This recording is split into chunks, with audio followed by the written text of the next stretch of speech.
इसलिए बंगाल में हमें जिस तरह की अराजक स्थिति की सामना करना पड़ रहे हैं, चाहे चुनाव हो या चुनाव ना हो।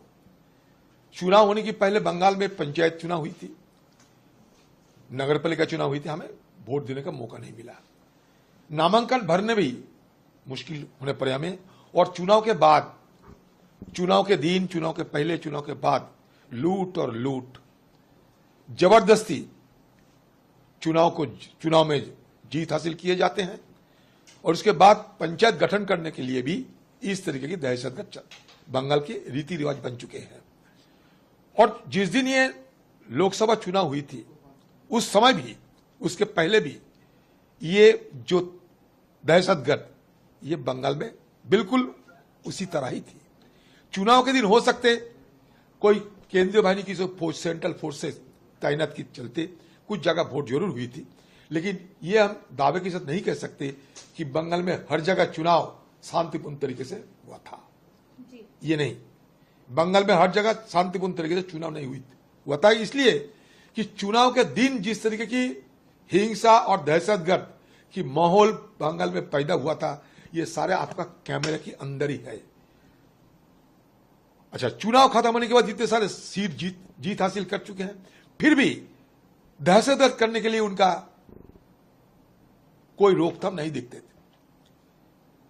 जहां जहां विपक्ष लोगों की कोई नुमाइंदे होते हैं, चाहे पंचायत लेवल पे, ये नगरपालिका लेवल पे, जबरदस्ती उनको पार्टी में शामिल किया जाता।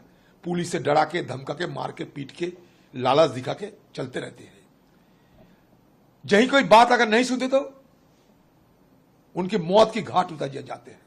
जैसे कि जलपाईगुड़ी में घटना घटी, हमारे पार्टी के वर्कर पैर में बांधकर उनको जिस तरह बेरहमी से पीटते पीटते उनको हत्या किए गए, ये सारे आपका निगाहों में है।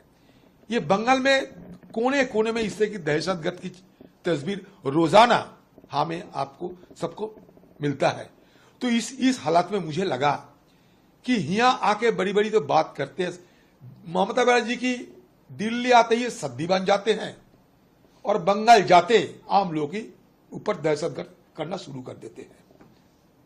She is playing saint in Delhi, but actually हर party is playing devil in Bengal. जब दिल्ली आती है ममता बनर्जी स्वाधी बन जाती है, कलकत्ता उतरते ही बस उनका अपना रूप निकल जाते हैं।